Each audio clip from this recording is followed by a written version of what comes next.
자, 하우이론 반갑습니다. 이제 데살로니가 전후서에 대해서 한번 살펴보도록 하겠습니다. 바울과 데살로니가 교회. 네. 데살로니가 전후서는 조금 이따 설명하겠지만 바울에 관한 바울이 가장 먼저 쓴 서술한 편지를 담고 있습니다. 특별히 데살로니가 전서 같은 경우요. 그래서 이 데살로니가 교회에 보내는 바울의 편지는 바울의 초기 메시지에 대한 정보를 저희들에게 안겨줍니다. 그래서 우리가 이번에 살펴볼 내용은 크게 네 가지인데요. 데살로니가 전후서에 대한 기본적인 정보 요약, 그 다음 바울과 데살로니가의 관계, 그리고 데살로니가 교회의 시작과 그 후 진행 사항, 그리고 데살로니가 전서의 중요한 메시지, 초기 메시지, 그리고 데살로니가 후서의 바울의 메시지, 이렇게 해서 크게 네 종류의 네 가지 주제에 대해서 저희가 한번 살펴볼 것입니다. 먼저 개략적으로 한번 여러분들에게 언급을 드리는 것은 주님의 재림, 예수님의 재림에 대한 문제가 중요하게 다루어지고 있습니다. 그래서 40년대 초대교회가 어떤 상태에 있었는지, 특별히 예수님의 재림과 연관해서 어떤 마음의 자세, 어떤 상태 속에서 그들이 생활했는지에 대한 중요한 정보를 담고 있습니다. 이 그림은 제가 그릭 아이콘이에요. 그릭 아이콘인데 그릭 오소닥시 교회에서 어떤 이렇게 벽화를 그렸는데 1700년경에 주님의 두 번째 재림에 대한 내용을 담고 있는 오래된 벽화네요. 주님이 여기 계시고 보좌가 있고 좌우측에 성도 이렇게 머리에 이렇게 헤일로라고 그러죠. 헤일로가 있는 사람들은 좀 사도들 정도, 장로들 정도 되는 레벨 같고, 그 밑에 수많은 제자들이 있고요. 여기는 세상의 왕들 같아요, 그죠? 왕들. 우측으로 5명, 좌측으로 5명, 10명이 보이네요. 그 밑에 또 보좌가 보이고 보좌에 앉아서 심판을 하시는지 검은 옷, 검은 것들이 보이고 있습니다. 그리고 한 사람 벌거벗은 채 빨간 십자가를 가지고 걸어오고 있네요. 아마 순교자가 아닐까 싶어요. 순교자. 헤일로를 가지고 있는 사람이 5명, 그 다음에 날개가 다 달려있네요. 8명, 이쪽에 8명, 그리고 이쪽에 9명, 8명, 9명. 왜 그런지 모르겠네요. 보통 균형을 잘 맞추는데, 특별한 의미가 있는지는 모르겠지만, 자, 어쨌든 간에, 여기도 십자가가 보이고, 그 다음 또 여기 십자가가 보이고, 또 여기에 십자가가 보이고, 주님이 재림 하셔서 뭔가 좀 심판의 보좌를 열고 심판하시겠다라고 하는 그런 의미가 있는 게 아닌가 싶습니다. 그리고 10명인가요? 여기가 왕관을 쓴 사람이 10명인가 11명인가 여기 좀 뒤에 한 명이 있는지 잘 모르겠는데, 어쨌든 간에 세상의 왕들이 모인 것인지 아니면 12사도들이 왕관을 쓰고 나온 건지는 잘 모르겠습니다. 이 그림이 조금 해석하기가 난해한데, 어쨌든 간에 주님의 재림에 대한 메시지가 데살로니가 전서 그리고 후서의 가장 중요한 메시지다. 다시 말하면 바울의 초기 메시지는 예수님의 재림과 굉장히 깊은 연관이 있다. 자, 데살로니가 전후서에 대한 기본적인 정보를 제가 한번 여러분들하고 나누어 보고자 합니다. 보이는 장면은 현재 데살로니가에 있는 고대 유적지입니다. 비잔틴 시대 고대 유적지로 보이는데요. 요거는 체육관이죠. 엠피티어터라 그러나요? 엠피티어터라 그러나요? 이거는 보통 이렇게 절반 정도, 체육관의 절반의 형태로 이렇게 있어서 여기에 사람들이 앉아 있고 여기서 이제 공연을 하거나 혹은 연설을 하거나 했겠죠. 여기는 도로가 보이네요. 아마도 데살로니가에 도착했던 바울은 여기서 혹은 이와 유사한 엠피티어터에서 중간에 서서 사람들이 앉아 있으면 그 앞에서 복음을 전하거나 혹은 철학자들하고 논쟁을 했을 가능성이 높습니다. 바울 당시에 이 도로가 있었다면 아마 바울도 이 길을 걸었을 가능성이 있겠죠. 자, 기록연도 데살로니가 전서는 2차 전도 여행 중 고린도에 머물면서 고린도에서 기록했을 것 같아요. 기록한 바울의 최초의 서신서, 즉 최초의 기독교 문서가 되겠습니다. 대략 한 50여 년경 정도가 아닐까 싶어요. 이후 약간의 시간이 흐른 후에 데살로니가 후서를 작성을 하게 됩니다. 여러분이 50여 년경에 대해서 중요하게 생각해야 되는 이유가 48년, 49년에 어떤 일이 있었죠? 예루살렘 공의회가 있었습니다. 예루살렘 공의회가 있었고 그 이후에 곧 안디옥 사건이 있었죠. 그리고 나서 바울과 실라가 독립적인 선교팀을 꾸리지요. 아니 실라가 아니라 바나바는 마가랑 그리고 바울은 실라랑 함께 독립적인 선교 여행을 떠나게 됩니다. 그죠? 2차 전도 여행을 떠나게 되죠. 자, 데살로니가 전후서의 특징. 데살로니가 전후서는 상대적으로 젊었던 바울의 초기 신학적인 메시지를 담고 있습니다. 그래서 갈라디아서나 로마서에 비해서 굉장히 좀 내용이 상당히 다릅니다. 신학적으로. 그리고 데살로니가 전후서는 40년대 성도들이 소유한 주님의 재림에 대한 긴박한 기대에 대한 정보를 저희들에게 제공해 주어요.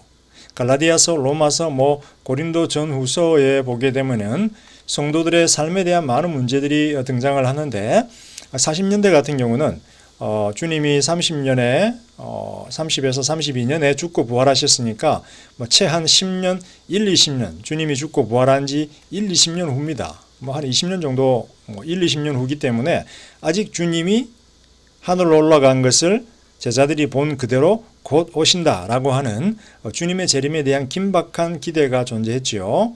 주님이 곧 재림한다라는 긴박한 기대 속에서 제자들이 살아갈 때 어떤 일이 발생하나요? 조금 실질적인 문제나 어떤 그런 실질적인 교회 운영이나 이런 것들에 대해서는 다소 관심을 기울이지 않겠죠. 주님이 곧 내일 오시는데 오늘 교회의 치리의 문제, 행정의 문제 그런 것들에 대해서 고민하지 않겠죠. 자, 일단 구조를 한번 보게 되면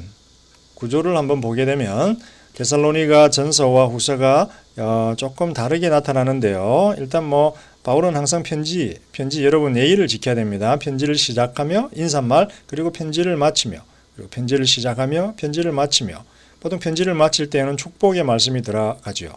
그리고 편지를 시작할 때는 항상 인사가 들어가고 감사가 들어갑니다. 그래서 여러분들도 편지를 쓰거나 이메일을 보낼 때 교수님들이나 부모님들에게나 편지와 이메일을 보낼 때 이메일도 마찬가지입니다. 항상 인사말과 결론이 들어간다. 뭐뭐뭐 교수님, 뭐뭐뭐 선생님 안녕하세요. 저는 누구입니다. 이런 이유로 제가 이메일을 편지를 쓰게 되었습니다. 라고 이렇게 하는 거죠. 그런데 특이한 것은 데살로니가 전서 같은 경우는 감사에 대한 내용이 많이 들어가 있습니다. 여기 보면 1장, 2장, 3장까지 감사의 내용이 들어가 있죠. 갈라디아서나 로마서나 고린도 전후서에 보게 되면 특히 갈라디아서나 고린도 전서 후서에 보게 되면 바울의 어떤 그런 화냄, 바울이 어떤 그런 약간 교회 문제로 인해서 걱정하고 있거나 특정한 교회 성도들로 인해서 좀 화가 나 있는 모습을 보일 때가 많았죠.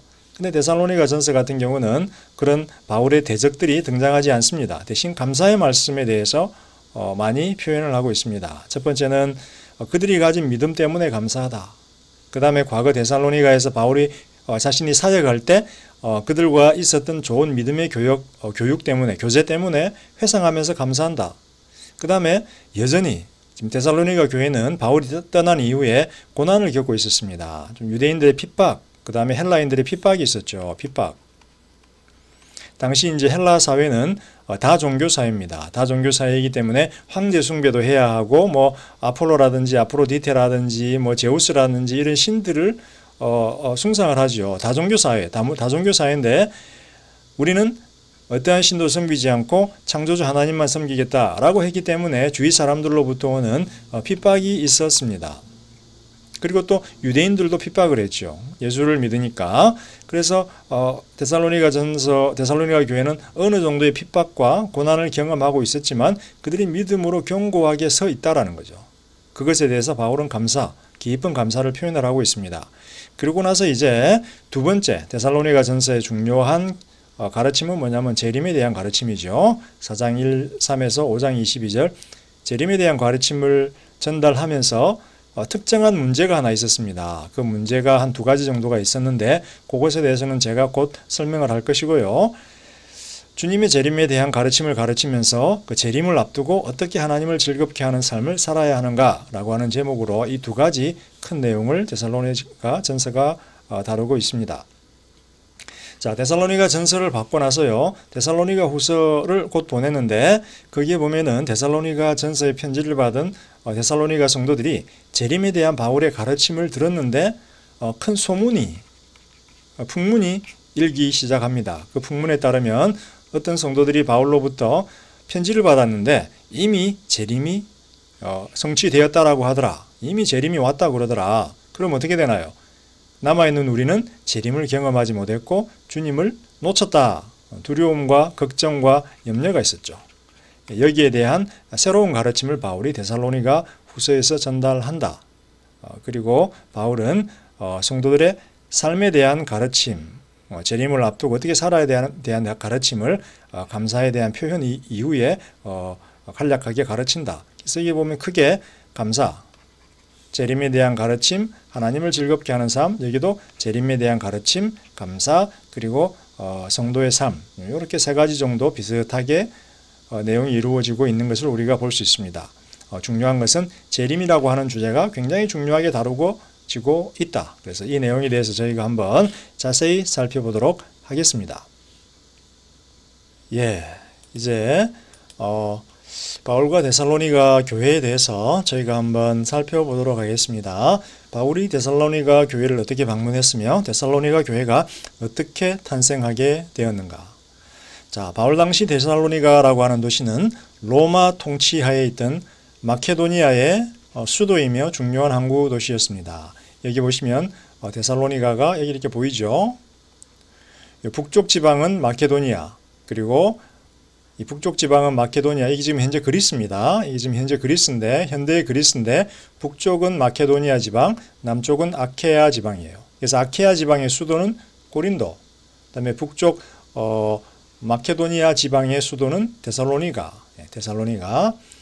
그래서 2차 전도 여행이죠. 안디옥에서 출발을 했어요, 바울이. 그래서 바울의 고향 다소로 가서 더베, 리스드라, 그 다음에 다른 안디옥, 갈라디아 지역이 이렇게 있죠. 갈라디아 지역을 거쳐서 드로아로 가게 됩니다. 그죠? 드로아로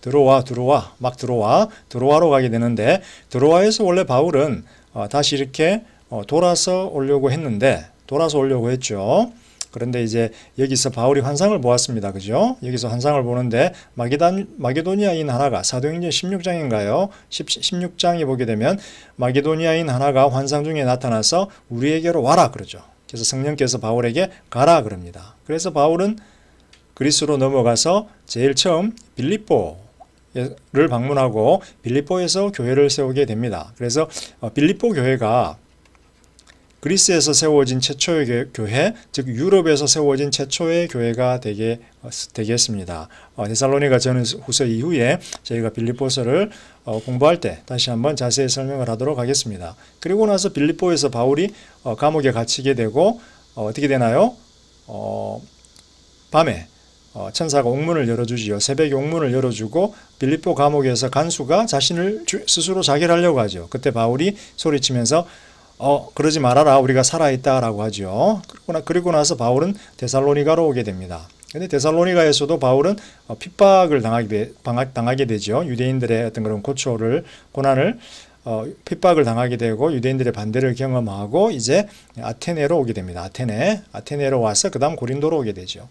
그래서 고린도에 머무는 동안에 바울은 데살로니가 교회의 어떤 그런 문제에 대해서 듣게 되고 이제 편지를 쓰게 되는 거죠. 그래서 2차 전도 여행은 이렇게 해서 가이사라로 간 다음에 예루살렘으로 돌아가는 여정이었다. 그래서 예루살렘에서 다시 안디옥으로 이렇게 돌아가는 여정이었다. 고린도 후서에서 우리가 뭘 봤나요? 예루살렘으로 가지고 가는 헌금, 연보에 대해서 우리가 들었습니다. 그래서 바울은 이 여정 동안 헌금을 모아서 또 예루살렘 교회에다가 가난한 자들에게다가 헌금을 제공하는, 그래서 물질적인 교제를 함께 나누는 그런 모습을 보여주고 있죠. 자, 2차 전도 여행 중 실라와 디모데와 함께 마케도니아의 첫 선교지 빌립보를 도착을 했습니다. 그리고 빌립보를 떠나 데살로니가에 도착을 하죠. 사전 1장 8절. 자, 여기서 데살로니가에서 선교를 할 때 바울은 주로 자비량으로 했습니다. 자비량으로 스스로 텐트 메이킹을 하면서 바울의 선교 전략이죠. 인슐라라고 하는 주상복합 건물에서 가게를 하나 내서 가죽 공예 텐트 메이킹을 하면서 자비량으로 주로 의식주를 해결을 하고요. 그런데 재밌는 것은 빌립보 교회가 가난한 가운데서도 선교 후원을 했어요. 바울에게 물질적으로 도왔어요. 그래서 바울은 다른 교회, 고린도 교회로부터는 연보를 받지 않았지만 영적으로 미성숙했기 때문에 바울은 빌립보 교회 교인들의 연보는 선교 후원은 기쁜 마음으로 받았습니다. 그들을 굉장히 좀 영적으로 신뢰했던 것 같아요. 그래서 데살로니가 전서 2장 9절 그리고 빌립보서 4장 14절에 보게 되면 바울의 어떤 그런 빌립보에게 보내는 편지 4장 14절에 보게 되면 그들이 바울에게 선교 후원을 했던 것에 대해서 바울이 칭찬하고 있는 것을 보게 됩니다. 자, 교회를 데살로니가에 설립한 이후에 유대인들의 핍박에 직면해요. 그 당시 이제 디아스포라라고 해서 유대인들이 지중해 곳곳에 흩어져 살았어요. 그래서 그 당시 팔레스타인 땅에 살던 사람들보다도 디아스포라에 흩어져 있던 유대인들이 아마 더 많지 않았을까. 그리고 유대인들은 각 도시마다 회당을 짓지요. 왜냐하면 이스라엘에서 자신들이 모여서 예배를 드리고 성전에서 희생 제물을 드려야 하는데 이스라엘을 갈 수가 없으니까 뭐 몇 년에 한 번 갈까 말까 하니까 지역에서 디아스포라라고 하는 회당을 지어서 그 사람들은 주일이 아니죠. 안식일 날 말씀 공부를 하고 율법을 공부하고 하나님께 드리는 예배를 드렸죠. 그래서 바울의 어떤 선교 전략을 우리가 사도행전을 통해서 보게 되면 바울은 항상 본인이 유대인이었기 때문에 그리고 바울은 그 당시 내가 크리스찬이기 때문에 나는 유대인들과 달라라고 생각하지 않았어요. 바울은 철저하게 구약의 약속이 예수를 통해서 이루어졌다라고 믿었기 때문에 바울은 항상 전도 여행을 다니면서 안식일이 되면 회당에 가서 디아스포라의 회당에 가서 예배를 드렸어요. 왜? 자기는 그들과 동일한 하나님을 믿고 있고 안식일 날 같이 하나님을 예배하고 물론 다음날 주일날 또 성도들끼리 모여서 예배를 했죠. 그래서 회당에서 유대인들에게 전도를 하다 보면 유대인들이 예수를 메시아라고 주장하는 바울의 그 복음 선포를 듣고 화가 나서 바울을 핍박했죠. 그래서 데살로니가에서는 굉장히 좀 안 좋은 일이 있었습니다. 큰 핍박에 직면했습니다. 제가 로마서 하면서 이야기를 했지만 49년도에 클라우디우스 황제가 칙령을 내려서 로마에서 모든 유대인들을 쫓아내버렸다 그랬죠. 데살로니가 교회가 지금 이 타이밍이에요. 49년, 50년 이 타이밍에 지금 데살로니가 전서를 쓰고 있기 때문에 49년, 50년 이 타이밍에 쓰고 있기 때문에 지금 로마인 유대인들하고 크리스찬들의 그러니까 유대인들하고 예수를 믿는 유대인들 간의 갈등이 최고조에 달할 때예요. 그래서 유대인들의 심각한 핍박이 임했다. 그래서 바울은 데살로니가 교회를 떠나야만 했습니다. 그리고 데살로니가 교회는 자립해야 하는 위기에 직면하죠. 그래서 바울은 데살로니가 교회를 떠나서 아테네에 이르러 고린도에 갔는데 뭐 한 6개월이 흘렀을까요? 몇 개월이 6개월 이렇게 흘렸겠죠. 바울은 궁금한 거예요. 데살로니가 교회가 어떤 일이 있었을까? 지금 교회가 잘 되고 있는가 너무 궁금한 거예요. 그래서 바울은 고린도로 내려가 교회를 설립했고요. 아테네에서 고린도로 오기 전에 이 아테네에서 바울은 디모데를 데살로니가 교회로 보내요. 바울은 이 아테네에서 떠나왔지만 자기는 고린도로 가기 전에 디모데를 데살로니가 교회를 보내서 교회 상황을 살피게 해요. 그리고 나서 디모데가 물론 이제 바울이 아테네 다음에 고린도로 갈 거야 라고 디모데에게 알려주었겠죠. 그리고 디모데한테 고린도에서 만나자라고 이야기를 했겠죠. 그래서 바울은 고린도로 가서 교회를 설립하고 디모데는 데살로니가로 가서 데살로니가 교회의 상황을 살핀 다음에 고린도로 돌아오게 됩니다. 그래서 고린도에서 바울은 디모데와 실라와 재회를 하게 되죠. 거기서 디모데는 바울에게 굉장히 좋은 소식을 들려주지요. 데살로니가 교회 성도들이 굳건한 믿음을 가지고 그 핍박과 고난을 잘 견뎌내고 있다라고 하는 겁니다. 그래서 바울은 자신이 얼마나 기뻐하는지에 대해서 데살로니가 전서에서 상세히 설명을 하고 있습니다. 자, 데살로니가 전후서. 데살로니가 전후서에서 바울은 자신의 기쁨과 더불어 자신의 기쁨을 표현을 하죠. 아까 우리가 앞에서 구도에서 보았지만 기쁨이라고 하는 장면이 데살로니가 전후서에서 강하게 표현되고 있는 것을 보았습니다. 그 다음에 데살로니가인들이 질문을 하나 했겠죠. 질문을 하나 해서 편지를 썼습니다. 질문을 하나 했습니다. 디모데 편으로. 그 질문은 뭐냐면 고난의 의미와 재림에 대한 것이었습니다. 고난의 의미와 재림. 현재 우리가 이렇게 고난을 받고 있는데, 핍박을 받고 있는데, 유대인들로부터 왜 우리가 이 고난을 받아야 합니까? 그 다음에 주님이 재림하신다라고 하는데 과연 어떤 일이 발생할까요? 특별히 이 재림에 대한 문제 중에서 그들이 관심을 기울였던 질문 하나는 뭐냐면 그들의 가족 중에서 믿지 않고 돌아가신 분들이 있을 거예요. 최근에 지금 데살로니가 성도들이 회심한 것은 최근 일이에요. 6개월 정도밖에 되지 않은 일이에요. 그래서 그들은 이미 돌아가신, 예수를 믿지 못하고 복음을 접하지 못하고 돌아간 자신들의 형제 자매 부모님들, 그들에 대해서 고민하는 거예요. 주님이 재림하시면 과연 그들은 어떻게 될까? 그리고 또 주님을 믿었지만 순교해서 무덤에 갇혀버린, 무덤에 장사 지내어진 성도들, 그들은 어떻게 될까? 이미 죽어버렸는데 주님이 오시면 주님을 못 만나지 않을까? 즉 자신들이 여전히 살아있어야 주님이 오실 때 주님을 영접을 할 텐데 이미 죽어버린 성도들은 그러지 못하잖아요. 어떻게 해야 되는가? 이런 질문, 큰 질문 두 가지를 가지게 되었다라는 거죠. 자, 이 두 질문에 대해서 바울은 데살로니가 전서를 써서 그들의 질문에 대답을 합니다. 그리고 이제 그래서 데살로니가 전서는 바울이 쓴 첫 번째 서신서지요. 따라서 현존하는 가장 오래된 기독교 문서입니다. 50년경. 자, 그 다음에 데살로니가 전서를 쓴 다음에 잠시 후에 소문이 돌기 시작합니다. 데살로니가 교회에 재림이 이미 왔다라고 바울이 선포했다고, 혹은 바울이 편지를 자신들에게 보냈다라고 주장하는 성도들이 등장하기 시작합니다. 우리가 바울로부터 소식을 들었다라는 거예요. 혹은 편지를 받았다라는 거예요. 뭐라고? 주님이 이미 재림했다라는 거예요. 그럼 문제는 뭐예요? 그러면 지금 현재 데살로니가 교회에 남아있는 모든 성도들은 다 주님의 재림을 놓쳤다라는 거예요. 주님과 함께 하늘로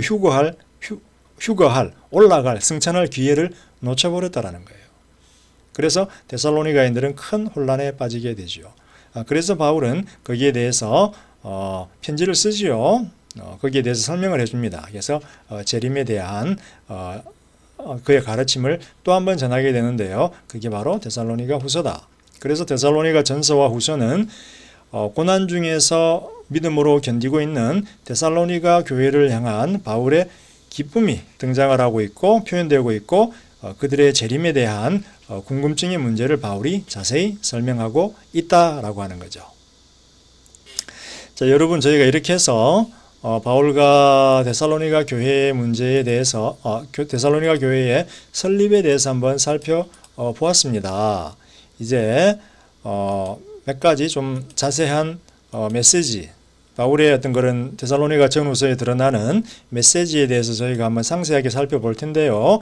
시간이 다 되었으므로 잠깐 휴식을 하고 제가 다시 강의 동영상을 작성을 할 겁니다. 그래서 여러분들은 이번 동영상에서 여기서 멈추도록 하고요. 다음 동영상에서 여러분들 다시 뵙도록 하겠습니다. 감사합니다.